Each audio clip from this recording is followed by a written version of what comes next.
Hey, fellow tennis nerds. I hope all is well. Today I have an honored guest, a guy I've been following for a while. He's a very, very good tennis player. He used to be ranked around ATP 400. He's still tearing it up on the UTR circuit right now at the moment. Probably you watched his channel, My Tennis HQ, where he publishes a lots of informational content. He also has a fun series with Winston where he's teaching a 4.5 NTRP player to improve a lot. So we're going to chat about loads of things. I hope you find it interesting. Welcome to the Tennis Nerd Podcast. Karue. Hi, thanks for having me, Ernest. The man that like knows all the gear. I don't even want to do racket reviews anymore because you're just on it. You I'm know sorry. all the sticks, you know all the frames. I love it. But thanks for having me. Let's have a good chat. Yeah, for sure. So, I mean, tell me a bit about your YouTube journey. Like you haven't been on so long, but you're closing in on the 100K. So it's been a really good growth. Like how long have you been doing it, and what's been some good learnings for you over these few years? Yeah, I think we're closing in at 3 years now. And sort of. It's been a lot of trial and error, really. It kind of started as I have a business partner. We started actually My Tennis HQ, just a website, just mytennishq.com. And it was supposed to be just kind of passive income, SEO stuff, write the articles, hopefully ranks on Google. So that kind of started that way. And then kind of 6 months in, he was just kind of like, I've always kind of like playing with cameras and making footage and all that stuff. So like, maybe you should try YouTube, see what happens. We started it kind of aimlessly. Like I didn't really know. It's a bit of a saturated market. Not too much, I'd say. Like other sports, maybe a little bit bigger, but still, it's kind of hard to know what direction you want to go. I think I always wanted to do more instructional stuff, but it started that way. The racket reviews were actually kind of something that we did early on, I think, because more people will organically find you because they're searching for this racket or that racket. So that's where something clicked, or I was like, oh, if I maybe focus on this for a little bit, we'll get the growth, and then slowly maybe I can pivot more into the more instructional stuff. Or at the time I was working with Naomi, so there was obviously some fun content there that obviously a lot of people couldn't have the access to. She was cool with letting me film and all that. So a lot of times most people just want to watch two pros rally down the middle, and that's fun. So I was able to use that a little bit early on to get some growth, and slowly but surely sort of figured out the game of YouTube, the algorithm. It's it can be a little limiting into what you do, but it was a fun thing, and I think obviously um, a little bit of the access I had with Naomi or now with Marcos with some players has helped create the platform. And yeah, just obviously it was a lot of trial and error. Just what sticks here, what can you do, and after maybe like each year you're just kind of like, what can I do now that stays like interesting, engaging for yourself too. I think if you're doing something that you feel passionate about, I think people feel it. So that's been like that, and obviously it's grown, I think, faster than I expected ever. So shout out to everyone that's helped with that. Cool. No, it's great. I mean, I've been watching your content for a while, and I think it's great. And it's kind of refreshing. You have very like honest take, and I mean, always like coaches or content creators in general that has like a direct take. They don't try to kind of just play the fiddle of the general consensus of something. They try to be like, this is my approach. This worked for me. This is what I believe in, and you go for that. And I think that's great. Now you work with Marcus, right? You're great friends, and are you working with him as professional relationship as well? Yeah. Yeah, so we basically, I mean, for the last 2 years, I mean, we've talked a lot tennis. I mean, we're always like chatting. We're always just kind of like having conversations about. I mean, obviously he's playing at the highest level, and I'm always curious, with players that have made it to that level, to what is working, what are things they're seeing, and I think I think he always trusted my eye a little bit, my input a little bit, and I think this year he really wanted to make a push. He's been working with Max, who was another teammate of ours, Max Tabatron. He was a teammate of ours at UCLA as well, who's been doing the full tour for a couple of years now. And it can be a lot. So he just asks if I could come in into the team, and we're splitting the week. So Max has been in the clay court season. I'm leaving actually to the grass court season, probably a week or a week and a half.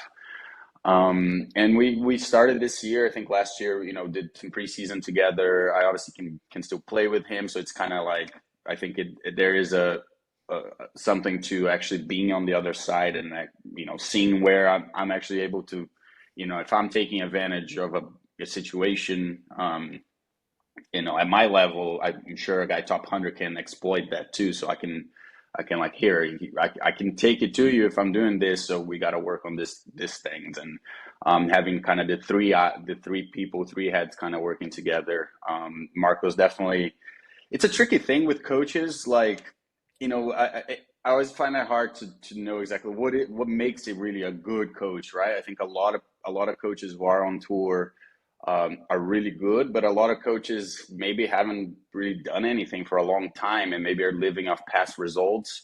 And I think Marcos is very aware of that, and he didn't want to like pay for that. I think there's like a few guys who, a Magnus Norman or, Brett Stein has done some good jobs with players, but not everyone, you just don't know if it's going to work out. And I think Marcos wanted someone that he knows not only like cares for his game, but cares for him as a person. So that's kind of how it worked out. And it's been good. I think the results could have been a little better, but he's been a bit more consistent this year in terms of like getting through quarters. He just needs to make that like final push, make a semi, make a final. But it's been a fun year.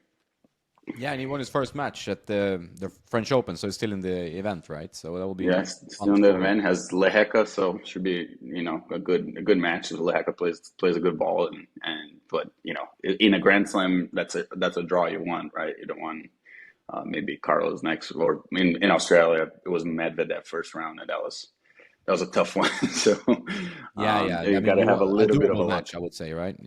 Yeah, for sure.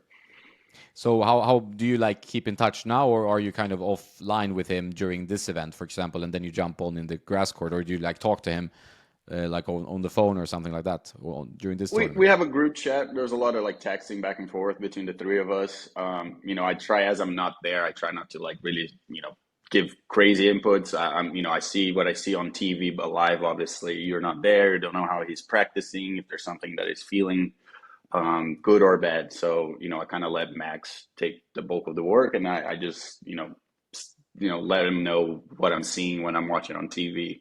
And if those things align, we all chat. But Max has been with him for a long time. He knows how to handle it. Cool. And I mean, your own playing career, when did it stop, and why did you stop at that time? Because you were a really talented, I mean, still are a talented player.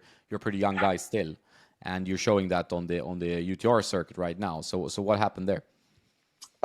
Basically, I stopped in 2019, like middle of 2019, I'd say. So after school, after UCLA, I finished in 2016, had basically a year off. I was like, do I do this? Do I not do this? I wasn't sure. I'm 22, coming out of college. It's gonna be hard to get a sponsor or anything, but so I kind of coached for a year, but played a couple events that I actually did like quarters of a 25K, and I was like, maybe I could still do this. And then in that summer of 2017, I was like, I'll give it a go. There's some futures in California. I ended up winning my first future back. I qualified, won the whole tournament, and I was like, well, I'm giving this a go now. And I played a solid like year and a half, but financially, I was just struggling. Really, I kind of felt like I was half-assing it a little bit, because I would play for 2 or 3 weeks, but have to come back and maybe do a little coaching for a couple of weeks. And it was a little bit of a struggle. I think I was a bit younger, and, it's hard to, I don't know, you get in your head about all those things, instead of just kind of maybe pushing through. I thought at the time, maybe I got in my head about all those things, and slowly financially, it's just like, it felt so difficult. And, you get a few opportunities here, maybe to coach, to do something like that, and you start making some money as a young guy. You're like, you kind of weigh it, and you're like, why am I doing this? Because I live in Los Angeles. It's a good area. There's a lot of tennis. And then so basically in 2018, I was doing pretty well. Then had a little bit of an injury. I was fine. 2019, I don't know if you remember, they tried to do that transition tour thing, Yeah, yeah, I do remember and, that. and Yeah. yeah, so I basically was like four something in the world or 500 in the world because I lost a couple points, but at that point I had to like really restart my career because I didn't have a ranking high enough to go playing challengers in urban points, and I didn't really have a good ITF like ranking because at the time it was like you're gonna have an ITF ranking that gets you into the challengers or something ridiculous. So basically, I was gonna have to like go play 15Ks again, and I was like, what? How's this possible? I was like, I don't have time for this BS, and I just kind of like that kind of pushed me over the edge, and I made the decision to just kind of stop and play. I played some men's opens and stuff, but just start coaching. So looking back, I probably feel like I should have maybe kept going, but it was also like 2020 COVID hits, and for maybe a year and a half, there's no futures, there's nothing really. So it was kind of the right time to do it, if if I'm being honest, because I was able to actually work um, and and and stay out here, like have like my lessons and all that stuff. But it was a difficult kind of decision, and but timing wise, again with COVID, if I had kept going, it would have been like 2 years wasted anyway. So it kind of worked out, but it's basically the story of everybody. It's like financially, it was really difficult to stay out there. Do you and I hear that all the time, like from friends that are like 150 or 200 or not anymore, but they quit due to that reason. The grind of working so hard but not making enough money. Yeah. Do you feel like there's some change that in your head or heart that they should change, or do you have any ideas of how they could fix this situation? Because like it's tennis is such a Yeah. hard game to make a living from, right? I think I mean, if a player 150 in the world and 200 in the world, if your friends that were playing that at that level like weren't making it, I find that crazy. I think there's obviously very utopian ways of thinking about it. How can it improve? How can it not improve? But I think a very, very basic uh, change that they can make is like if you first round of qualies of a slam should be paying like at least 50K for the first round. If you make into qualies of a slam, you're 250 in the world, and you get into that qualies and you make $50,000 for that. That will keep you going for a long time. I think that the fact that a guy who's 250 and making into the slam still is struggling to keep it going, to maybe do it very professionally, it's a big mistake. I don't think I find it, it's hard to be like, okay, a guy who's 450, 600 in the world is going to be making a living out of tennis. I think that's just never going to really happen. But a guy who's showing up at the slams have a crazy amount of money. I think if they put that 50K in the qualies, 100K for the first round, and anything between there for the people who are in qualies, that will keep players going for a longer time. Like that, if you get to two qualifyings in a year, maybe you're borderline 250, right? And you make 100K out of that, that keeps you going for another year and a half, 2 years, and gives you another chance. So I say that's the easiest fix. I think there's a lot of things that can be done. I think obviously you have PTPA trying to do all this stuff, but I think this could be a quick shift like that. And then I think there's a couple sort of like challenger, rewards that you could have. If you win a challenger or two, you should be rewarded like a wild card into 250 or 500 of your choosing. You see like Thiago, who just beat Medvedev this morning. He won a couple challengers this year. He's been playing some good ball, and I don't think his ranking at all like translates into his level. So I think he could be having more opportunities, for example, to play some ATP events because he's been doing so well on the Challenger Tour. So I think bridging that is an important thing, and again, just a little more money on those qualities will go a long way. Yeah, I think that seems like a fair solution. Right now, you're playing the UTR events over there, and you're doing really well. You won like 3 tournaments in a row. And what's the prize money like there, and what's the experience if you compare it to playing like futures, for example, which would be like the next step, I guess?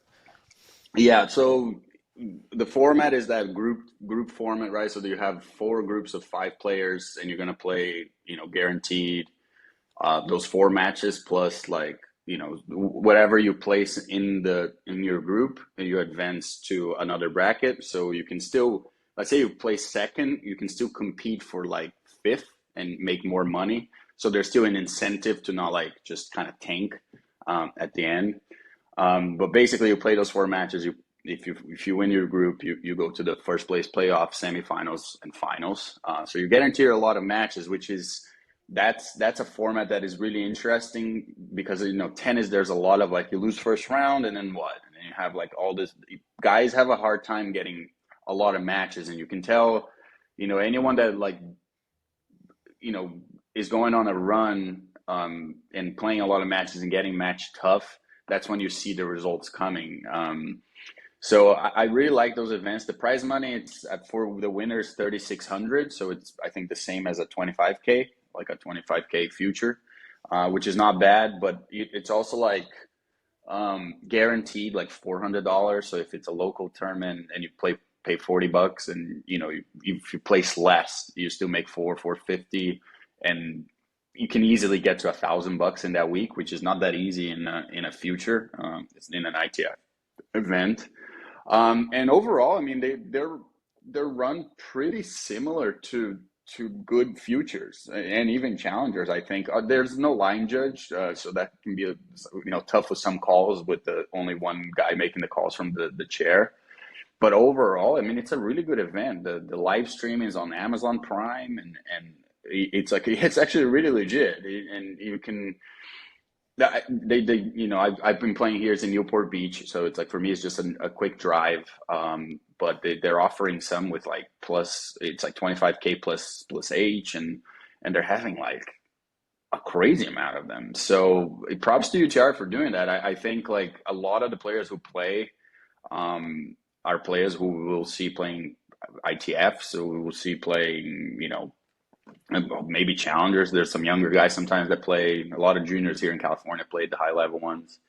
I played recently in the finals a former, like I think Polish, like number one, and he was like 500 in the world, I think, and he's been kind of cleaning his up. Last year he won like eight of them, I think. So he basically won his all his income playing there, and I think it's an opportunity for players, let's say I have a week off from futures or the tour to go and play some matches, work on your game, especially if it's local. So I really like what UTR is doing. I think it's a good way to promote the game. And in California and America, we have a lot of men's opens. I know in Europe, I think they do too, right? Like just kind of Yeah. men's like opens, and there's a lot of high quality players. So a couple of the ones that I played are those, and I think those are good for the sport. Maybe they don't give ATP points, but they really engage the community. It's nice.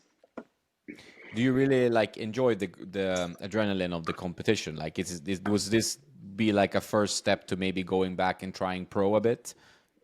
Yeah, it's definitely been like I've had these conversations, I think, with Marcos, some of my former teammates. Like when you're removed from it, you start enjoying sort of the psychological warfare of it again, because Yeah. now I think I'm a bit older. I've taught a lot of this stuff on the channel about how to like manage your emotions and stuff like that.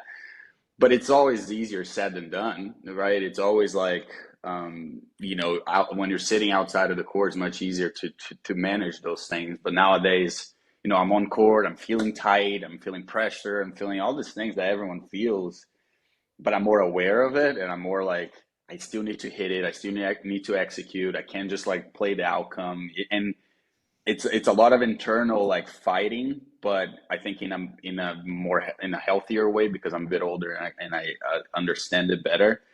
And there's definitely a niche to play. I want to go get like an ATP point, and maybe like go at it again, because I think I'm playing by far like my best tennis, not in terms of, I mean, technically, I've gotten better throughout the years here, just teaching and improving my own game and whatnot.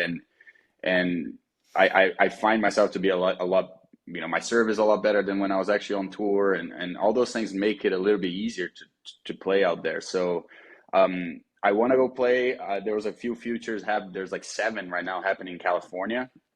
but they're really hard to get in. I don't have any points. I don't have any ITF points, and the qualifying draws are only 32. Oh, So wow. I won't get in any of those. So I might have to go to like Europe somewhere, maybe Tunisia or Egypt too, or something like that. Get some points and then play in America. But definitely considering it. Yeah, it sounds like a great idea. I mean, considering how you're playing right now as well, it must be like in your head that if you're winning these events and you're winning three in a row, it shows that your level is up there, right? So not to go for it would feel like maybe I could have, done something, but Exactly. so Exactly. That's exactly how I feel. It's just kind of like, you know, I think now with obviously having the channel and feeling maybe there's a little bit more security, not necessarily just financial, not we're crushing it, but like you have something on the side to keep you going and all that, because usually it's just that choice of playing versus coaching and or going to get a job. And then now I think it's a fun story. Obviously, we've seen it with Felix, how everyone enjoys his content. He's searched for from Tennis Brothers that he's trying to get his ATP point, and I think it's a story that people rarely get to see. A lot of people, a lot of those players just maybe don't make it, and no one ever hears about it. But it is an interesting story with you know having to grind through those levels of futures and challengers, and like you said, I'm playing really good ball, and I just want the challenge. I just want to see like where exactly am I'd say if I had to guess, I'd say I'm around like a 500 in the world player nowadays, 400. I, just kind of looking at the competition and looking at the people who are around that level. So could I make it there? I don't know, but I think it would be an interesting pursuit. So definitely consider it. I think it's probably going to happen after my grass court season with Marcos. yeah, that would be awesome. And I think also, like you said, like it's like with the YouTube, you might be more relaxed and seeing it as like, okay, I can make content about this. If I lose, it's not the end of the world. You have an extra revenue stream or multiple, right? So it's not like the grind of the tennis tour is so rough when you only have that. Like if it's one match decides your week, or decides how your Mm-hmm. mood is, everything is like hanging on this kind of tiebreaker in the third, right? So it's that extra pressure. If you can relieve some of that, I think you're gonna play better. Like you can see it like, okay, this forehand, I work on my forehand, like you said in a recent video. That can be like content also, like, okay, I didn't play well today. Why did I not play well? It's like a new video, right? So you have an idea, Exactly. another way to use what's happening in the matches to also learn from and then to teach other people. So I think it's a great idea, really. Yeah, it's almost like a little like you can use it as like a reflection. You make content, but you're reflecting on things, and yeah, I actually want to play some higher level events to maybe get my ass kicked and really like be like, oh, this is here where it's falling apart. This is here where I I'm gonna need to work. I definitely found like I think a way to a formula to stay sharp, and I'm not even hitting that much, but I'm staying sharp. I'm understanding like my inputs at this point where I'm not second guessing anything. I'm just going at it, and so I totally agree. It could be content. I maybe won't film as much of the matches because it's an extra stress that I wouldn't want to have. Like is my camera still on and I'm playing? I don't want that. But to be able to have those conversations and that reflection, I think would be actually pretty interesting and I think helpful for myself. So definitely something I'm considering, and I'm just need to find the tournament I can get in, because I think if I get into a qualies of a future, I'll likely get through it, and that will give me already ITF points, and then if I get an ATP point, you just need that one ATP point because then you get into every event. So that's kind of something where I'm looking at, and it's like again, why not? I'm 29, I'm turning 30 later this year, but nowadays you can stay healthy basically until 35 easily. So I do feel like I'm physically like I wouldn't say my prime, like I'm in great shape, but I'm like I feel strong. I feel like I feel like I'm full kind of grown now, full grown man. Because nowadays, I mean, everyone's peaking at 30, 30, 29, 30, unless you're like really, unless you're Carlos or some of those other guys. But the guys that grind through and maybe make it all the way to 28, 29 playing, that's when they start seeing some really good results. So why not kind of situation. Yeah, I mean, it would be amazing. I really hope you do it. What would you say is like, it's a difficult question, but what would you say is like a difference from like an ATP 500 and an ATP top 100 player, like, or even 200 player? Like, where do you think you need to take that improvement? Is it like the, heaviness of the ball? It can be different, obviously, physicality, having a team. What are the things that you would say like would take you even further if you would just like play with the imagination a bit? Yeah, I mean, I think there's different players will see it in different ways. I find it in it ever since I've stopped playing and I've been coaching. I find it that it, I personally just believe that mentally is the biggest difference between a 500 player, a 200 player, and a 100 player, and so on and so forth. I think you when I was playing, I was really good at futures. I had an over like 75% win rate in futures. And every time I played challengers, I psyched myself out. I was like, "Oh, these guys are so good as challengers and whatnot." And it was just, why am I doing that? I'm like already losing the match before I even go on. It's like, and I think you're slowly finding, because I think it gets to a point. For example, I am who I am as a player. My forehand has gotten better. I'm not going to hit my forehand like Carlos ever. It's just not the way I'm going to play. But how can I then really utilize what I do have, and maximize that? And I think a lot of players often don't have that direction. They don't know necessarily, like, there's a lot of second guessing. I had the same thing. I thought I was playing the right game, but I maybe didn't have the right input to how to maybe maximize that.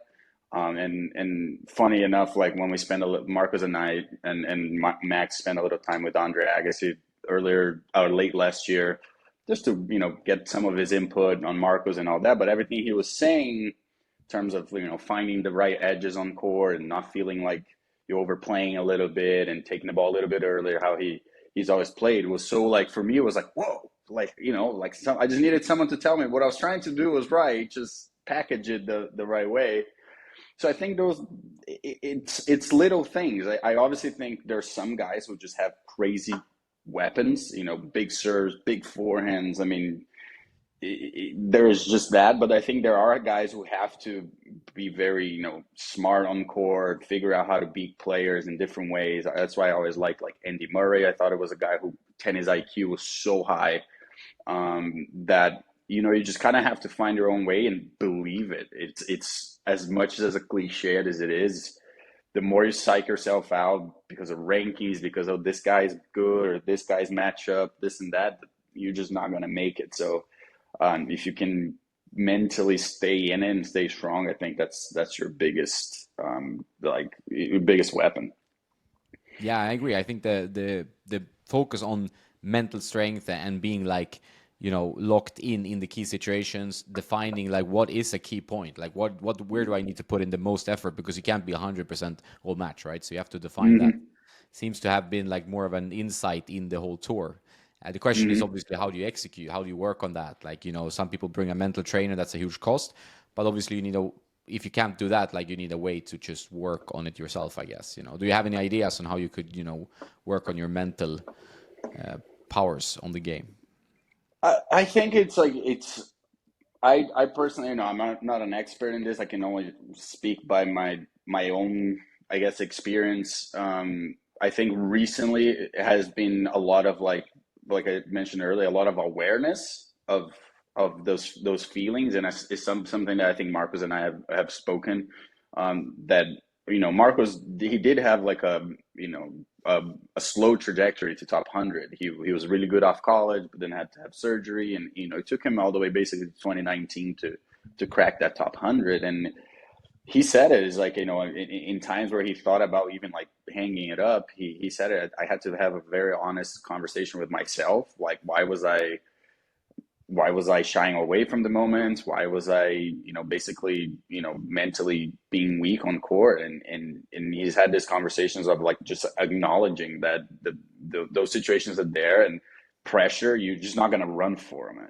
So you have to just go dive into it. And it's the hardest thing about, especially coaching, like, see juniors, you see even amateurs just like kind of falling apart because of the pressure. And recently in my in my experience, especially playing, it's been that. It's like I still feel nervous. I feel, oh, I'm serving for the match, and you feel a little nervous, but can I just go back to my inputs, my execution, right? Execution versus outcome. Not think about how the outcome of not just the match, but the shot, and fully trust my input, whatever that is, right? If it's the acceleration, if it's the toss a little bit higher, whatever it is, I have a couple inputs that I have on the match, and I just go at it. And I've been very like I talk a lot to myself on court, but I do like I try to like alleviate that pressure by like, oh, I'm feeling a little tight here, but like, come on, let's go at it, kind of thing. Or it's just you're never going to be 100% throughout the match mentally. You're going to play some tight points, but can you like go back to like staying like calm and continue to play? So I think it all starts with that acknowledgement of those feelings are there, and I'm not going to run from them. I'm going to continue to push through them and hit my shots the way I practice, the way I always know. So and then the last thing I think is just there's that phrase of like confidence in your competence, right? Like, so you have to have trained enough and have confidence that you can pull out those shots in the moment. It could be just making a second serve on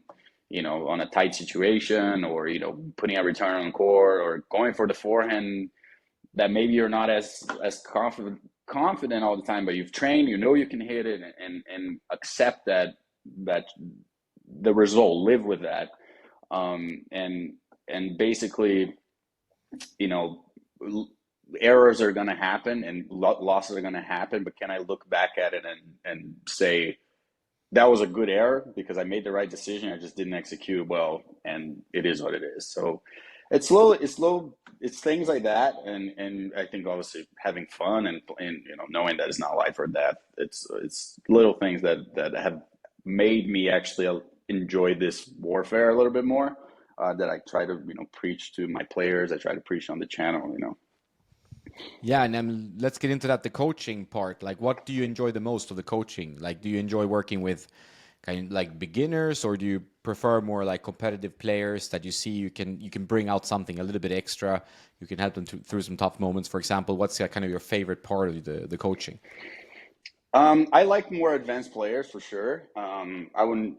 It doesn't have to be the best junior or the best adult, but like someone that is already competing. Like I don't coach a lot of like super young, like very young kids, or like very very like beginner players. I do sometimes, but for the most part, I'm usually picking someone that already has strokes, already kind of knows how to play, and I think that's where my area of expertise is a little better. I mean, like shout out to everyone that coaches like little kids and really super beginners, because it is a long process, and to keep like maybe to keep a 6-year-old engaged for like 30 minutes it's a really difficult thing. So man, like I think European countries, like I know France does a really good job with that. I used to talk to some of my friends, and they're at like the low level, and like little kids, they're really good with that stuff. So that's something that I need to like continue to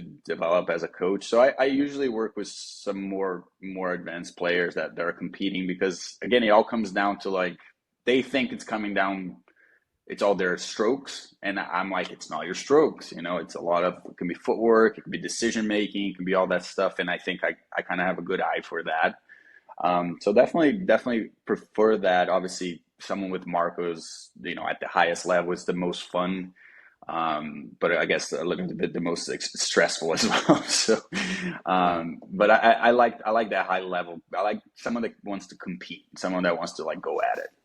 Yeah, I mean, it makes sense. Makes sense. I would be the same if I was in your shoes, like that. It's more fun when there's stakes in the game, right? And it's easier to measure results. I think even for players on lower levels, whether it's intermediates like 3.5s or 4.0s, it's always good to compete at some level, because you have like at least some kind of measuring of how you're doing, whether you're improving or what's your biggest weakness. Whether you get super tight from the first match or like towards the end of a match. So I think that makes a lot of sense, because that's where the tennis, real tennis is, in my opinion, although it's also fun to hit, but it's the competition can be nerve wracking for a lot of players, for sure. Yeah, And I totally agree. It's like one of those things, like, I, I talk about it in the channel sometimes, but I know the stressors of like a lot of the amateurs, because I go through the same thing, for example, in golf. I love playing golf. I want to get really good at golfing. And, but I go through the same emotional, like, oh my God, this is happening. You just like, sometimes you just don't, you just line up on top of the ball, make a good swing and live with the outcome. But like, we just psych ourselves out a lot. And you can only feel those things in match. I always tell a lot of my players, I don't want you to be a good hitter. I want you to be a good player. A good hitter, I'm not interested. If you can hit down the middle a bunch of ball, who cares? I don't care about that. I want you to be a good player. So yes, I totally agree with you. Like, if you're 3.0, a 3.5, a 4.0 playing, it doesn't even have to be tournaments, but like just making everything into a game. If you're rallying cross court, play a game to 7 cross courts. You can only play cross. See what happens. You just play games. I mean, I just remember, as a teenager, it was basically just playing. You're just playing different games, and then you're finishing the practice with a set, and just figuring out how to play the game. So I find that to be the most enjoyable part, and I think people should enjoy that. And a lot of people, obviously pressure and all that, but they just have a good time with that stuff. I think a lot of people watching you probably, and I mean people watching me as well, I would say, are like somewhere 3.5 to 4.5, maybe 5.0. Then there's obviously, beginners and some higher ranked players. But for the collaboration with Winston Dupe, for example, right? Like, so what have you learned something from that? Like, what have you seen as kind of a response to that collaboration? Because he's a pretty solid player, 4.5, I guess, right? NTRP. Yeah. And it seems like you've managed to unlock some of the weapons in his game already after a short period of time. Yeah, I mean, I think for sure a lot of my subscribers are kind of around that level, the 4.0s, the 3.5s. And Winston is kind of like that perfect example of that. He has definitely like a couple weapons, where it's, he has a great forehand. He's a good athlete. And so I think the idea from that was just kind of like, how can I maybe try to make uh, someone around his level really see their own games a little bit more clearly? Because like Winston, as good as he is for being an amateur player, he completely clueless like into like what actually he should be doing on the court, like utilizing strengths, protecting weaknesses, basically, right? I think that's the number one priority when you're at that level. So by working with him, and I don't see him that often. I wish I could see him more often, but I don't. I see him. I have a serve lesson coming up with him, but basically I see him once a month maybe, and that already helped him.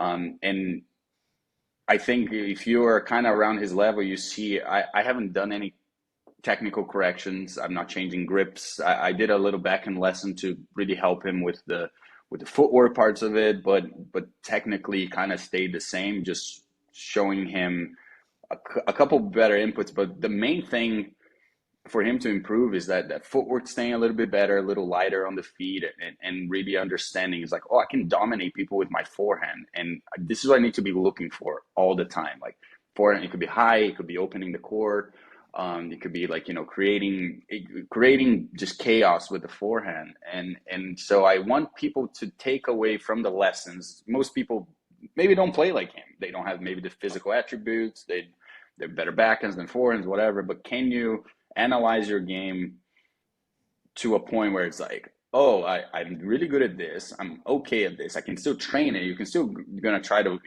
fill the gaps, but can I use what I have to get me to the finish line, that day? And a lot of people, like, they'll go to the match, they're so nervous about a couple shots that they're not able to hit, and everything else falls apart. I'm like, you still have some shots to work with. Like, get through it with that. So it's been a fun journey with him, and hopefully I can keep helping him improve and see him more often. It's just with my schedule has been been kind of tough. But definitely, he looks like he's like playing a little bit better tennis. It's just now I think a main thing is going to get his serve a little bit better, and I think he can like jump another level if he can. It's just serving is very difficult. Serving is like a difficult shot. I've always found it very difficult, and it's a hard shot to like. If you're not on court with them like very often, it's going to be a little tricky to really get the message through. Yeah, I think that you need the reps, right? It's like, do you notice that when Hmm. you're, what's your kind of handicap level of golf then? Like, because I see the serve sometimes as a golf stroke, right? You have everything under Yeah, control, but it's still up to you, right? So, and a lot of things can go wrong because there's so many mechanical parts in a serve or a golf swing, right? yeah, absolutely. I'm about like a 6 or 7 handicap. No, it's good. It's good Um, level. yeah, so but that's exactly what it is. I go, I recently shot like a crazy like a 72 in a even in a course, and it was awesome. And then took some time off. I was playing some tournaments and went back to the same course, and it was like an 83 or something like that. And it's you take time off, and you're just not as you just don't you're not feeling it as well, and some things go away. And serving is definitely that. It's even this weekend I just played a little event, and uh, during those UTR events and the ones that I won, I was serving lights out. That was like really like one of the keys to winning, just holding serve comfortably and having that in the pocket. And this last weekend definitely wasn't as consistent. And the clutch serving goes away a little bit. You don't have to serve perfectly, but sometimes you're so confident that when the moments come, you actually know you're going to make them, and sometimes you don't. And I felt that this week, and I couldn't really find it. I was serving fine, but I couldn't really unlock it for the tournament. I still did okay. It was a very like hard tournament. It was more like an exhibition tournament, um, but those things go away, and you need the reps, but you also need the reps with pressure. You don't. It's not just like going and hitting bucket to serve. You need reps with pressure, with something on the line, and I think that's something that I tell Winston all the time. I know your channel is about matchups and different levels, but like if you really want to get better, you got to play a bunch of 4 5s and figure this out. You got to play people at your level and actually take it to them, because it's easy to play me or someone that you're going to lose 6-0, but I want you to play a 4 5 and actually put all the things that we talk about into match, because obviously you're filming it. If you're filming it, there's pressure. So I think it's a tricky game, but it's a game where you just things go away, things come back, things go away. You just kind of have to weather it a little bit.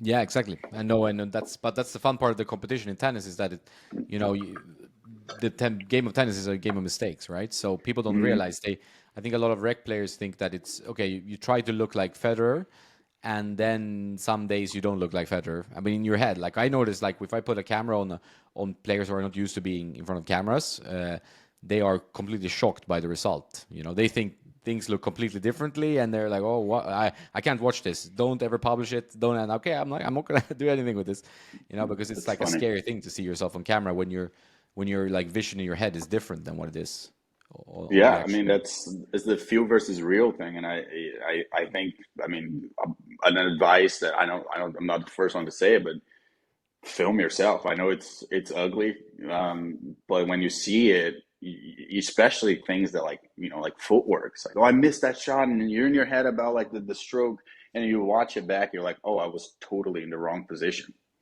That's just what it was, and so for everyone that's out there that's at that level, film yourself as much as possible. I mean, we have great phones nowadays with great cameras. You don't have to have like a professional setup. Just put a camera out there, and if something's feeling bad, film it. But if something's feeling great, film it, because like you can maybe have a baseline to go back to.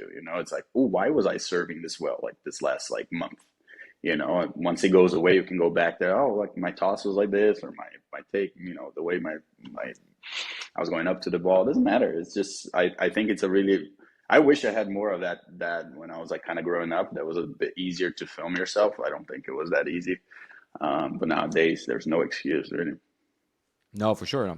Have you noticed any kind of like dealing with comments on YouTube and stuff? Like, have you struggled with that, or just managing having a YouTube channel? I think I like to talk about that with other like collaborators or Hmm. content creators or whatever, because I think it's like a thing that we can all relate on. Like, how it's your story with that been? Um, I've been getting better at it. It's one of those things where 99% of the comments are positive, and then there's that one bad one that you just like, it just irks you. And sometimes I reply and I'm a bit too sarcastic about it, and I didn't delete it, and so it's definitely been a tricky balance. I think once you get to a certain level of, people see you, you know how it is, and there's going to be people who just want to create something because I struggle in general, like just social media wise. Even before the channel, I was trying to be less on Instagram and less on social media. So I think my main issue is just the balance of everything. Like I like YouTube as a platform. I learn everything from YouTube. I don't love Instagram as much, but it's part of the business. So it's like I have to be, trying to make content for both and repurposing things, and that can become a little bit stressful, to be honest. I think that managing all these like platforms, knowing that I think YouTube is the best one. Even if you blow up on TikTok, what do? They go to YouTube because they know YouTube is like the one that you create this really core following of people that like truly care, I think, for what you're saying. So that's actually kind of like the part that like I struggle the most because it's so easy to then go on Instagram, post something, and then you're on Instagram and you're seeing a million things, you're wasting time and all that. But that part with like comments and all that, I definitely like. I'm trying to just let it go and like it's like what Joe Rogan says, the post and ghost. Yeah. Post and not really like try to look as much. I engage with the good comments. I read them for sure, and I read the bad ones, but I think it just comes now with the territory. I just need to do a better job at not engaging, and sometimes I do. What do you think? What do you do with that situation? I'm think I'm the same. I'm like bad stuff lingers in your head. I mean, it's the same. Like most people in the tennis community, they are pretty nice. Like most of them are very nice. I've had so many nice comments, but they're just like sometimes like some guy you're like, oh my god, this guy. I mean, I have to, and Yeah. I cannot not reply. It's difficult not to reply. And I also like a sarcastic response. So I just try to find a way. But then it's like it's a waste of time usually because it's if he already writes that stuff and if it's usually something I completely disagree with. Like if he gives constructive criticism, I'm 100% fine. Like I'm fine with that. I've learned a lot from constructive criticism in everything, right? But if it's just like you completely disagree, you think it's completely wrong or it's just a stupid comment, then you want to respond in some way that maybe makes this person understand that he's stupid, or Yeah. something. But Yeah, I then mean, it's 100% that. It's 100% that. It's like when people criticize certain things or people maybe provide like a different point of view to a certain thing. Like I have an old video that is just kind of like talking about the reality of the finances in tennis, and I'm not really making a point that, someone who's 500 in the world needs to make $1 million a year. I'm just kind of showing the facts, the numbers. It was early on in our YouTube channel. And every once in a while, someone finds that video and comments like if you're 500, like no one gives a shit about you and blah blah blah, and they're going over this stuff, and I'm just kind of like, oh god, that just irks me so much. It's like, what have you done? Have you become 500 in the world in your area of expertise? And you know yeah, what I mean? And it's like a really tricky balance. That again, it's kind of funny sometimes. Like they do leave a door open for a funny reply, but I'm trying now to not engage because who has ever changed someone's mind on the internet? It never happens, right? It's yeah. like I don't think any fights on comments really help, but it's funny to see that like you guys go through that stuff as well. Yeah, yeah. I think it's something interesting to talk about with other people because now I went to this event last week and it was like, a few content creators and you get it like, yeah, you also getting this, you also, everybody lives the same kind of life because it's the same type of job, right? Even if you do different Hmm. types of content, but it's the same type of stuff you're dealing with, whether it's brands or it's like comments or people in general, so it's also a quite new job, right? It's not something that's been around for ages, so you're kind of learning it as you go along, right? But Absolutely. With you, like today, because I know you do a lot of gear review. Is it like people just like saying you're wrong about this? Because when I do like a racket review, it's more like it's just kind of what I feel. It's like yeah, I don't know, like stiff. I'm not that much of like a nerd about that. It's just like I'm hitting with the racket. This is what I feel, and that's kind of like how I go by it. But I think you go a little more depth into that stuff, and like what is it that that kind of irks you when guys are like yes, I mean there's a lot of commenting. misinformation around, which is common, but it's usually like the thing that irks me is so that people have maybe the wrong perception, but they are like so sure of themselves. That's usually what Mm, irks me the most. What I get on a daily basis, loads of is like questions of what to play with and what string to use and what not, and and it's overwhelming. You can't reply to everyone, and I want to be a nice guy, but it's impossible, right? So. But everyone struggles with the gear, and I think I agree with 99% of sane coaches saying, hey, stop worrying about the gear, go to a coach, work on your footwork. Like I know that for myself, for people I play with, right? Where the issue is usually. I mean, obviously, I want like a string and a racket I like, but it's not like an endless lifelong journey. It's if you find it fun, do that. It's fun.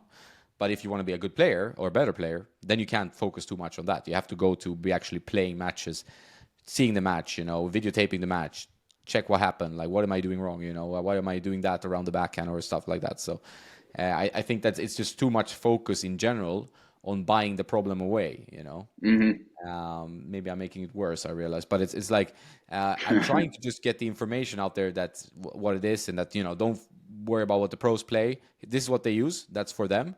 Don't use that. Like, don't put, Yeah. 50 grams of lead tape on a racket. You don't need to No, do that. dude, it's crazy. They're always asking because I'm like I've tried a lot of rackets, a lot of brands. I'm a Yonex guy. I've been playing with Yonex for since I was 14. I played with Head for a little bit during pros, but because Yonex was getting very popular, and they were like, "We can't give you stuff anymore." I was like, "Are you kidding me? I've been with you for 10 years, way before it was cool." But I just cannot. I always gravitate back to Yonex, and I think they make the best brackets, to be honest. And like what you can pick up on the shelf, I think they're like the best frames. But people are like obsessed with like my setup. I'm like, I'm playing with the racket you can buy anywhere. Like Yeah. I'm playing with that racket. I just put a little bit of lead tape on it, and that's it. Like I don't even have leather grip on it right now.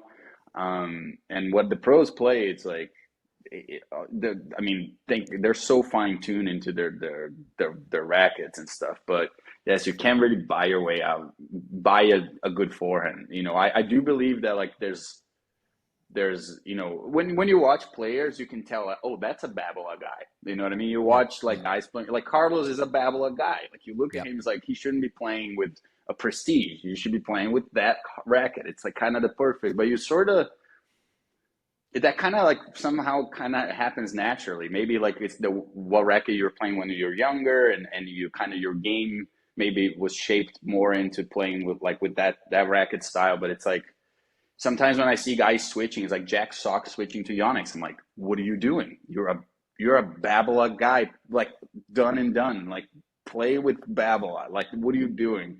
Or Stevie Johnson, I think, did the same thing. I think there's something to that, but then that's to a point where it's like just stick to it and just move on and go get better at other stuff.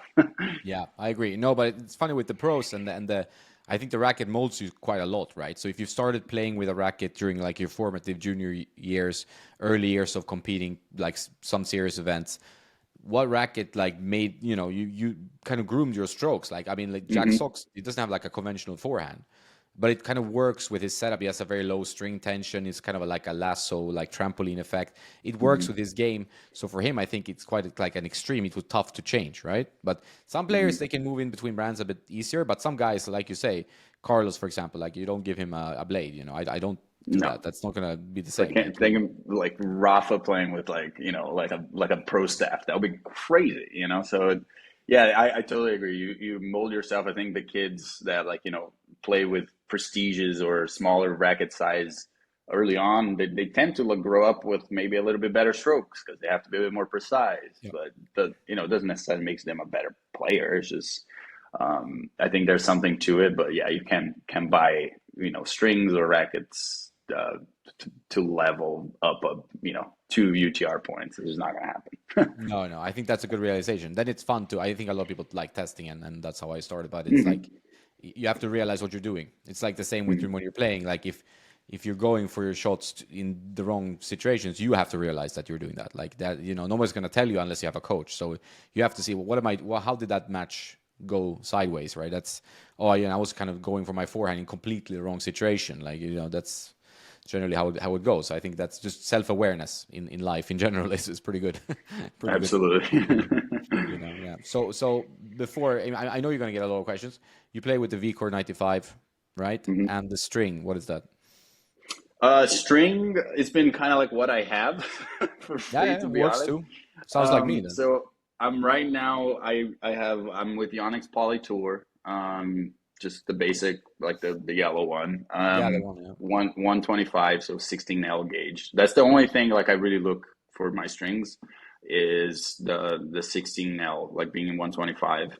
I was playing a little bit with gut for some time, and it was really good.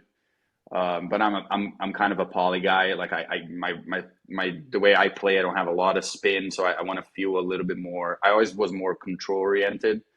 I strung like between 58 and 62 pounds basically With the forever. So gut. Or yeah, no, with poly, I go full oh wow, poly, all like right. yeah, really high tension because my feeling is I always had a problem if I was missing long. If it felt like the ball was flying on me, I get tentative. I don't swing out anymore. So I my correction was always like I'm going to string pretty tight, but I'm going to allow myself to just swing out because of kind of the way I play. Not necessarily too much spin, good amount of spin, but like not I wouldn't say flat, but I want to play through the court, and I want to have the feeling that the ball is just not going to fly on me. So the gut was great. It was great for serving, and definitely for certain shots that you're like, "Woof, that came off hot. That wasn't supposed to be a winner."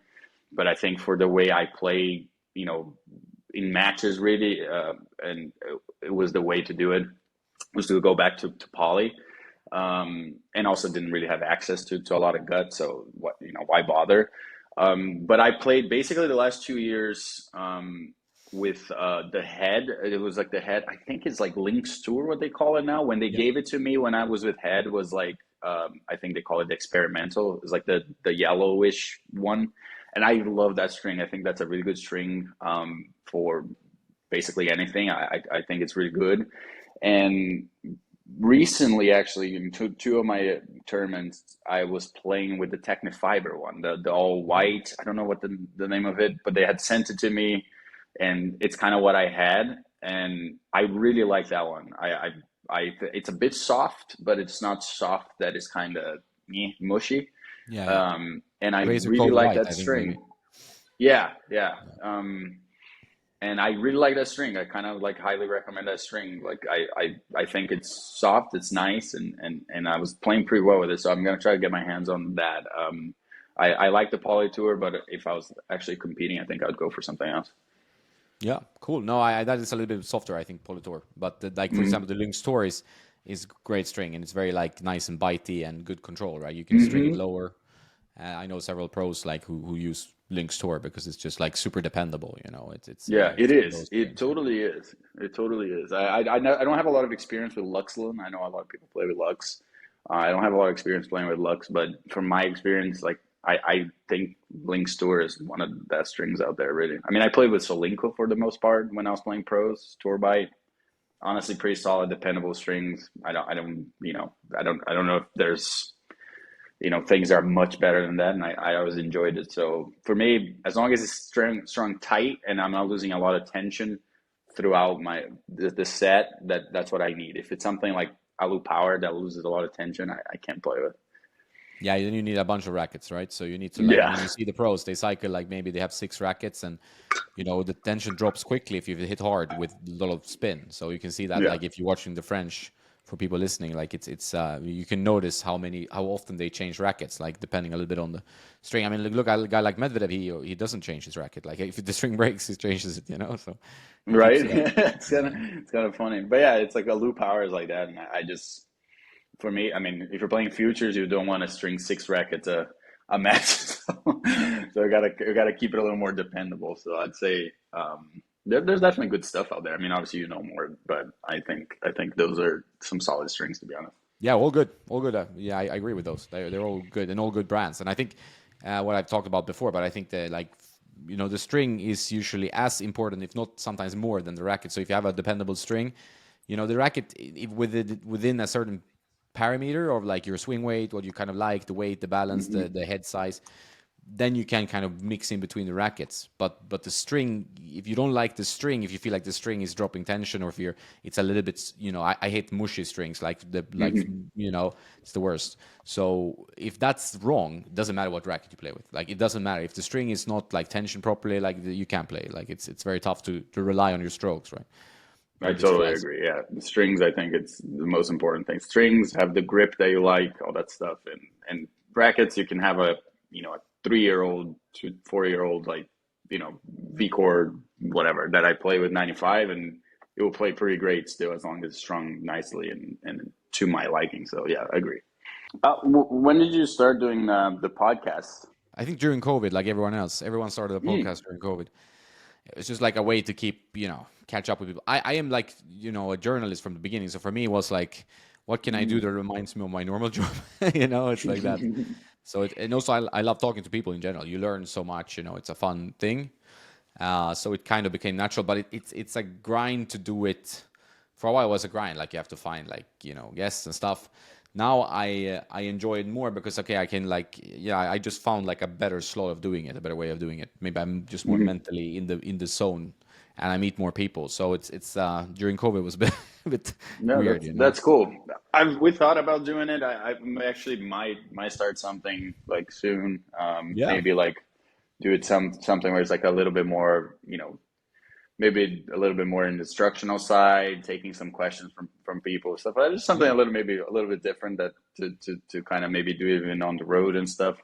But I was just curious because it's definitely something that is like it's already overwhelming to be doing videos, be doing everything because I'm still coaching. I'm still having to be on that grind. So to add another thing, I'm like always a little hesitant because I want to maintain the YouTube going at full steam. But it seems like it's a great way to have conversations with people and get some guests there. Like I'm sure you've had some really cool guests. So I'm definitely considering it.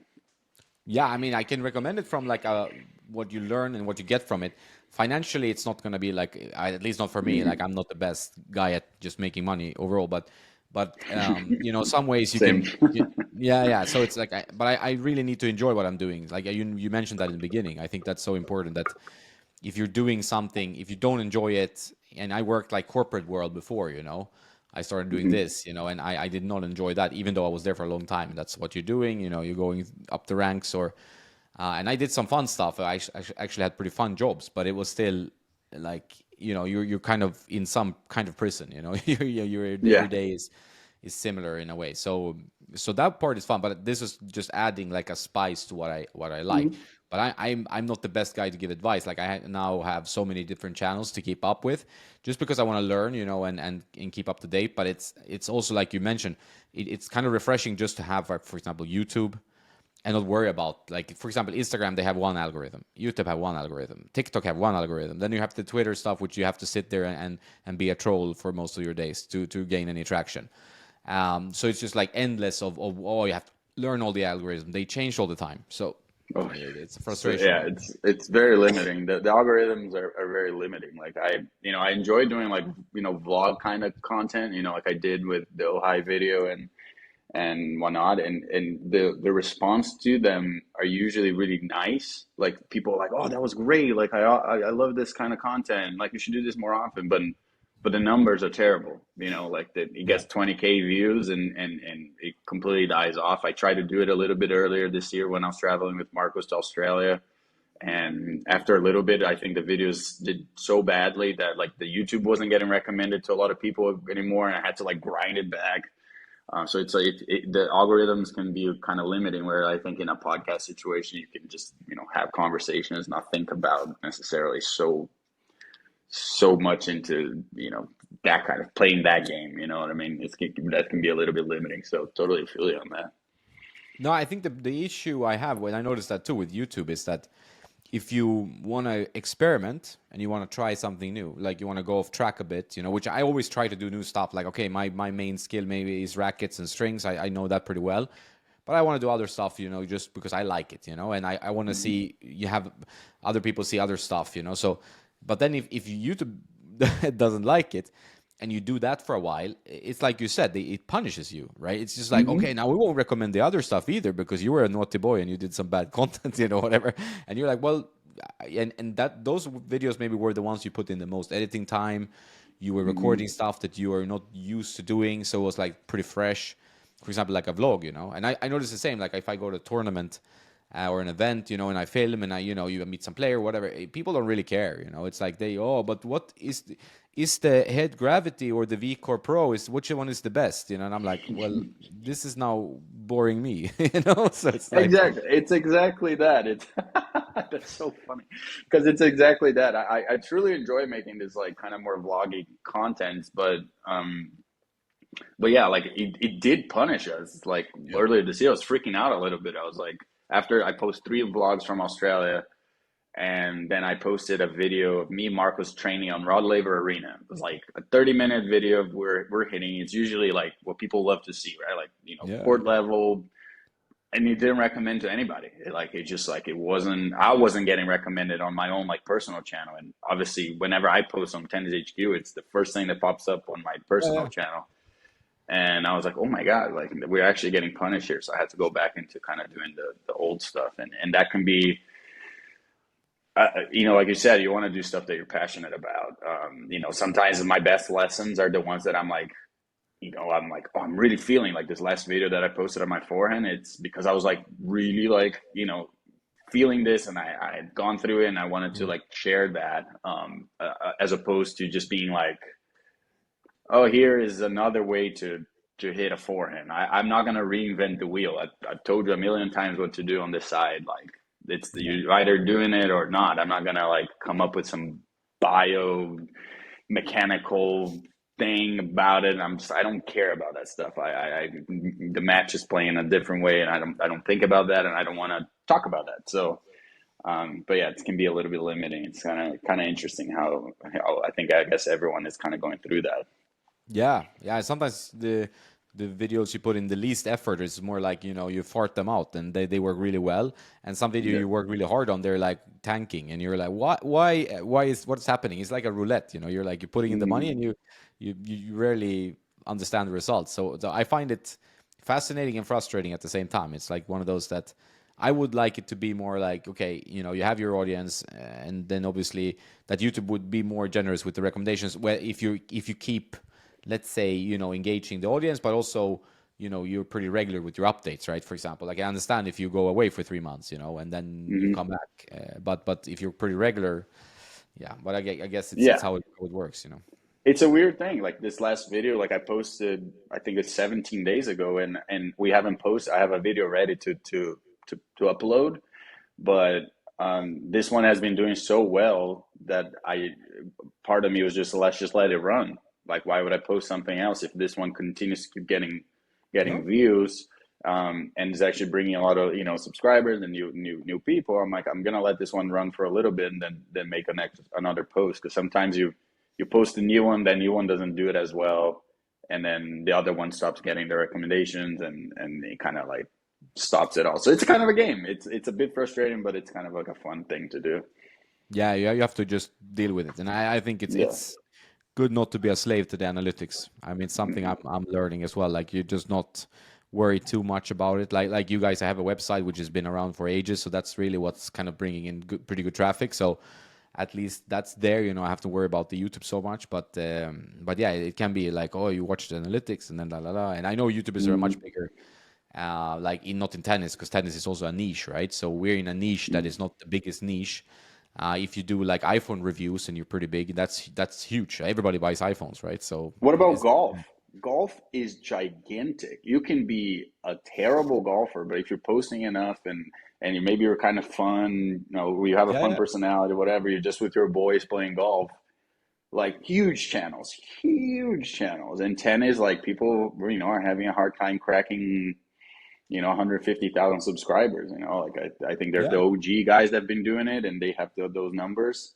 Obviously, Felix has been crushing in this last tennis brother kid has been crushing in this last like year or so, but it is a small niche. It's like in tennis, like I have no expectations to be like a lot above like 200,000. I don't think like I feel like it's unless it's something changes and tennis becomes like a really really popular thing.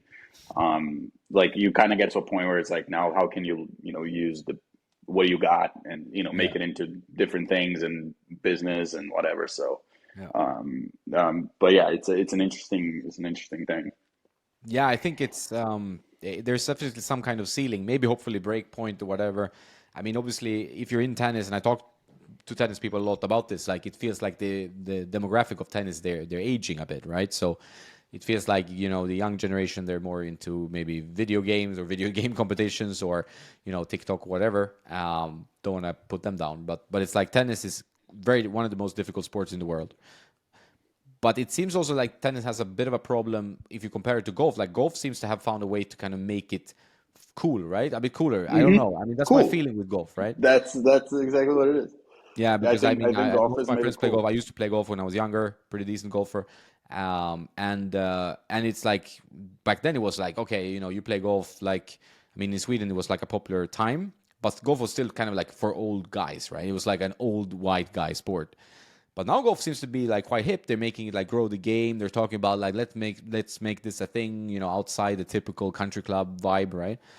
But I think tennis needs to do some of that because we're still stuck with this like it's huge costs. You have to go to academies, you have to travel all around to play the sport, right? And it's like you have to string your rackets, get loads of different rackets, and or get like at least a bunch of rackets for the same. So it's a costly sport, and it needs lots of repetition. So it's not like very beginner friendly, right? You can't even rally Yeah. for the first sessions, right? So it's I mean, it's like that's why pickleball has taken over here in America, right? Because it's you go do one lesson, you can play a game. Everyone wants to play a game. Like, how long does it take a tennis player to go from like learning the stroke to actually holding a rally? A couple of years, like to hold like a decent rally, a couple of years. Who wants to go through that?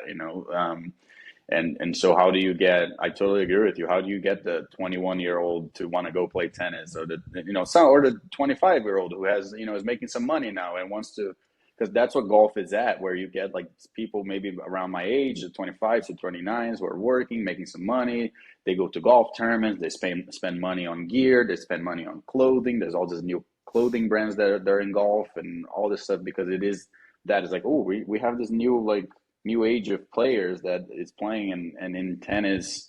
I don't know if you were too stuck up on tradition, whatever it is that we're doing that maybe is not allowing the sport to be as cool as it needs to be. It's obviously very player reliant. We had obviously a golden age of players the last 20 years. yeah, And I think Carlos is definitely saving the. I freaking love that guy. He's so fun to watch. So yeah, hopefully, yeah, yeah, we got for a sure. few more guys like that make it exciting. But yeah, I don't know the solution. I think part of what I try to do with Tennis HQ is try to make it just a little bit cooler. I don't know, like if it's the camera angles, the stories, whatever it is, but it definitely is. I mean, at least we got a good amount of people trying to do that online because it starts, I think, in social media too, like us Yeah, trying to do something. I know it can. I don't know exactly how how people really see it. Like let's say like a top coach sees someone coaching on YouTube, they're like, oh, that's BS, whatever. I don't know what's the feeling of it, but for the most part, I every tournament I go, I have people like, "Oh, my tennis HQ or whatever," and it yeah. seems like you're doing something good. So, but I think it can be, it could be better. I don't know exactly the solution, but it could be better. Yeah, yeah. I think this kind of grow the game vibe that golf has. I think it's something we can kind of adopt a bit. And I'm the same. I'm like, I would love people to just find tennis, and I'm happy when I get like emails from people who are like, yeah, I just started like 6 months ago. I don't know anything about this. What racket should I use? Whatever. It's nice because there are newcomers, but sometimes Mm. it kind of comes off as a bit of a stale aging group, especially on TV and stuff. So I think there's work to be done, but you can push it in the right direction. It's not like a dead sport. It's still one of the biggest, but Yeah, it's like it's just an aging demographic, right? yeah, for sure. Yeah. So talking about players, Carlos, one of your favorites, the explosive Carlos. What else do you have like in favorite player list? Marcos Giron, obviously. Um, Marcos, I think Marcos has a pretty fun game. He's Yeah, obviously like he actually has like a really fun, explosive game. huge leg drive. This And guy has a beast. huge legs. We like, I mean, we tell him it's like just like go like kind of like go by like Carlitos a little bit. Carlitos Yeah, just, I mean, if you he has a big forehand. He has like a big serve for a guy who's like not that tall, Marcos, and I think like that's what we want. Whenever he's like flowing like that and hitting, going almost like for the highlights that the Carlos goes, he plays his best. It's just hard to be at that mental space all the time. But besides him, besides the two of them, I mean I'm fascinated by Daniil. I think Medvedev is like it's just fascinating. I didn't get it for the longest time. I was like, I don't get it. Like I just don't get like how he does what he does. And now I just like I don't even try to understand it anymore. I just find it absolutely hilarious. Him just himself. I think the whole thing is just really fun. So I like watching him. I like watching Carlos. I like watching Sinner. I think Sinner just. I mean, you watch him hit the ball live. You're like, whoa! Like yeah, that. It yeah. comes off so easy off his racket. He rips it I. from I the hip, kind of. It's like an interesting. He just mhm. like lassos it. It's amazing timing and just doesn't look like because he's not a muscly guy. He doesn't have like huge legs or whatever. Like if you look at Carlos and him, you're like, oh, they're these both tennis players, Yeah. But then he generates the same amount of pace on the ball, right? Same amount He's of pace. So yeah, his I like his game. There's a few guys like I think like Tommy Paul when he's playing some good hardcore tennis server and volley is kind of fun. He's kind of added that like coming to the net game. I think it's kind of fun. I enjoy Fokina is a guy who I yeah. actually underrated like fun guy to watch play. He's explosive. He can hit the living crap out of the ball. But he also uses the drop shot and he's like athletic. So He's he's actually overlooked, kind I of a think, a lot. overlooked for sure. I think he's kind of like, I mean, it's bad to say, not poor man Alcaraz, but like he's kind of like a little bit below, I'd say, in the athleticism, but like right there. So guy that is like kind of fun to watch. Um, yeah, I think those would be the guys. There's definitely some. I mean, I the guy Thiago who just beat Daniil is a guy who I know is very talented. Has had some off court problems, but like I just watch him hit the ball, you're like, oh my gosh, like how you're not top 30 in the world. So there's definitely some fun players. I do like actually Iga. I think she's fun to watch. I think she's pretty athletic, especially if everyone has ever asked me like, would you be Naomi? Like, is then like what's the situation there? What's the difference? And a lot of people think it's pace, and I never the difference between men and women is movement. It's not pace, it's movement. I think guys are just getting to more balls so that there's a little more explosiveness. But Iga kind of brings that a little bit into the women's tennis, sliding and doing kind of Novak things. So I actually find her pretty entertaining to watch. Yeah, no, I think Iga is also one of my favorite. She has kind of that kind of ATP style on the strokes as well with enough spin. Because I mean, Mm, like going back in the WTA tour days, is my reading of it is they were hitting a lot through the court. It was a very flat, kind of very like wind down behind your back technique. Going mm, so now it's changed. They're bringing in like more of a variety. You have on Stribor, you have players that dare to do a little bit more with the ball, even hit mm, it bigger or play more drop shots and stuff. So I think tennis is doing well, like in terms of variety on both men's and women's tour. Tiafoe is fun guy, plays with the hands and stuff mm. like that. So just having that variety is important. We can't have like if we just have like a guys who just 2 meters hitting from the baseline with a good serve, it's gonna kill the sport. We need the Yeah. guys to hit different, look different, get contrast, get some aggro, I think is always good. Like some a bit of Yeah, like feistiness in matches is always good because otherwise tennis looks agreed. too much country club, right? You need to get that like a little bit of stuff happening on the court, right? Yeah, no, I totally agree. There needs to be like some like rivalry, some drama. At the end of the day, that people gravitate towards that, and for example, like I know he's a great player, but like Zverev bores me to death. I cannot watch him play. I find him so boring to watch. And again, guys nails. I'm sure he's gonna win a slam or two, but man, he's just like he's 6'6", and he's like out there grinding and just playing so far behind the baseline, and he's just like it's like, oh God, it's so boring. And then you watch like Carlos, for me, it's like he's the first guy, and I love nowadays. I love Rafa, I love Novak, but Federer was my guy. I mean, Federer was just like what he was doing. I don't think people fully understand how hard it is to win that much the way he played, that No, exactly. I aggressively, that 100% agree. Yeah. it's so difficult to just be on it that much, playing that aggressive with tennis, and coming up with the highlights, coming up with the stuff that he does. And Carlos is the first guy since Roger that I feel that every time he plays, something happens. You're like, what? Like, how was that possible? So I think I think he will continue to bring a lot of people in.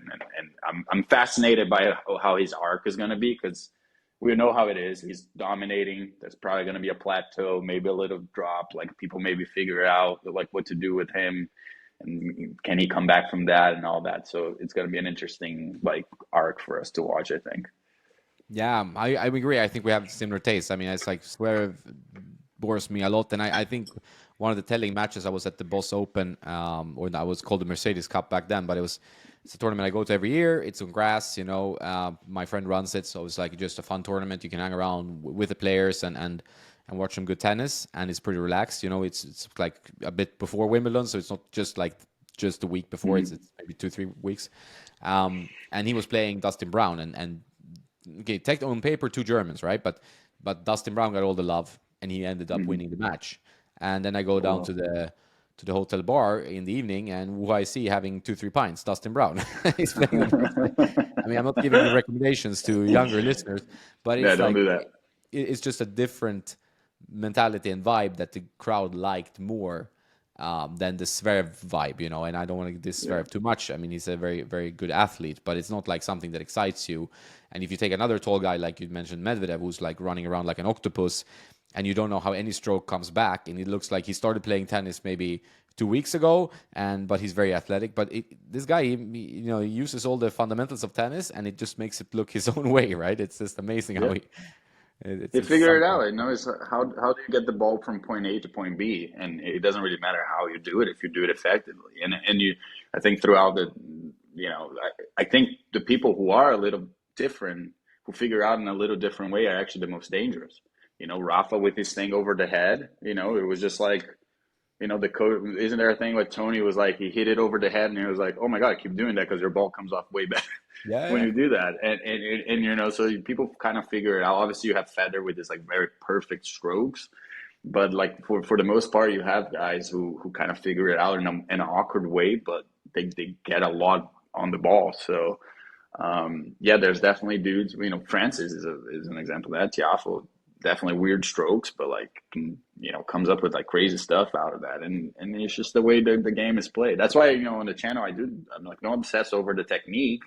If you're doing something, if you're getting the ball from point A to point B well, just do that. It's just like it. Also, people are unrealistic, I think, about like I don't play with a lot of spin. Like I can't play like Rafa. Like that wouldn't be the guy for me to try to hit the ball like. You know No. what I mean? I need to find someone that around more my style to let's say copy. So I think that's part of like if you're very high spin, we love your ball just comes off natural with a lot of spin, then you have to play a game that allows you to utilize that to your advantage a lot more. So that's why the pro tour is so fun because you see that you just see dudes who figured it out a different way, more spin, less spin, more height, less height. serving and volleying, with a couple guys, but it's just the way the game is played. It's pretty fun, I think, when you just kind of like analyze that and you forget the whole like, technique and whatever. No, but it's like what we talked about before. I think it's the key thing is that the mental game is so important. People don't see what's happening behind the scenes, and I think like you take a guy like Maxime Cressy. That's the French way of saying it, but it's Cressy, Hmm. and Yeah, he was my he teammate. yeah, exactly. I was gonna Yeah. say, and he has brought his game from somewhere to like the top, and he has his own way of going about it. He plays server volley. He uses one racket for serves and one for returns, and he keeps working. He has a journal on the court. It's like it's his way, and he Hmm. found a way to work. People might say whatever. Oh, you can't play serve and volley. It's 2023. Well, he makes it work for his game. He brings it so he can make a good living out of tennis. So that's the beauty of the sport, that you can actually like, okay, what am I good at? What can I, grow as a strength, and how can I limit the weakness I have? Because it's sometimes you can't change if you have a weak back, and it's not going to be like, a Gasquet one-hander or like that. So it's like you have to be realistic, and you said it earlier, right? But it's very important for all levels, and Yeah, it's amazing to see Cressy that kind of different style, right? Cressy is like the perfect example of that. I feel like when I was with him at UCLA, basically like he came in not necessarily a very good player. He didn't make the lineup. And I think sometimes he's a little bit weird about that in some interviews, but he was just not good enough to make the lineup. It wasn't like anything against him. It just wasn't good enough. Like he couldn't like we played doubles together and he was really tight. He was just like couldn't like basically breathe. It's actually kind of crazy. I was calling all the shots. I was calling his serve. Like he literally couldn't talk on his first year, and his forehand was a disaster. Our coach was having to basically teach him like a little boy, like how to like hit the forehand, and he was trying to play this game kind of from the baseline. He's a very athletic guy, and it just wasn't working. And then I think there was like a shift there during summer where like, I think a different coach just kind of started making him serve and volley, and you know why you're trying to rally from the back with the forehand that you have. Like he had a good forehand return and a good returns in general. But just start coming in, just play that game, and he fully committed to it, and his commitment to that, and then figure out the mental part of things, like to be able to play a little more free. I think he was coming up on the scene. He was a little bit crazy on the court and he's kind of putting a target on his back, and he's calmed himself down. I mean, I tip my hat to the guy. Like, none of us expected him to do anything really. To be honest, it was came to as a huge surprise, but he believed it first of all, and he made the necessary adjustments, and he has some physical talents. I mean, he's 6'7", but he's an athlete. I mean, if he had been a sprinter or if he had been I don't know, like a wide receiver or something like that. I mean, he's an athlete. He's built like, I mean, he's in one step, he's at the net. So it's like he's using to his best advantage and he's playing some good tennis. He's making a living out of it. Maybe during the clay court season is not going to be his best, but grass is coming and no one wants to see him in a draw. So Yeah, it's it's the way also it like is. the variety of tennis, because it's like if you have a big, I mean, there was a period in tennis where there was too much big serving going on. I think people got a bit tired of it. Like Karlovic was doing well, there was Isner going upwards, and I know like Riley Opelka obviously is not so happy when people call him serve bot and stuff like that. They're just using what they have, right, and maximizing Yeah. that, which is part of the rules.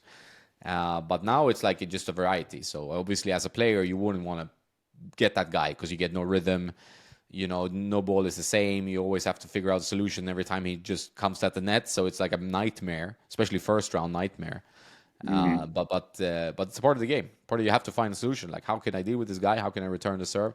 How can I hold my serve, which is number one, I guess, in that situation. Yeah. So it's, Yeah, it's just again, it's a part of the game, the matchups, right? Like a lot of people, struggle with the pusher, with the this, with the that. It's matchups, and you have to figure it out. And some matches are always going to be bad. Some matches are going to be a bit better, and just the way it is. But it's part of it. And I think, yeah, like you said, I think tennis has a good amount of that right now, which is kind of nice. And no one is truly dominating. Carlos obviously is doing well, but no one's like truly like Rafa, Federer, Novak domination just yet. So it adds a little like a little, variety to what can happen in the tournaments, and it's not a bad thing. I think actually it's, if anything, the women are being a little more consistent with who's winning, and the guys are like kind of a little more up and down. I mean, it's still the same kind of guys in general, but there's definitely been some more like upsets and stuff.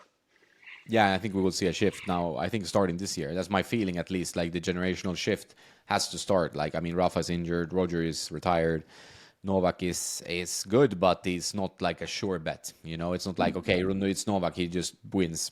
Okay, maybe Wimbledon he will be a big favorite, but for this tournament, it's not that easy to pick him just outright easily. So Yeah. I think that's good for men's tennis. We need a little bit of a different type of period after this, amazing three goats, charting Yeah. around. I mean, it's crazy. Yeah, it's literally, people don't realize how crazy that is. Like that, just they mop up pretty much every Grand Slam for 20 years.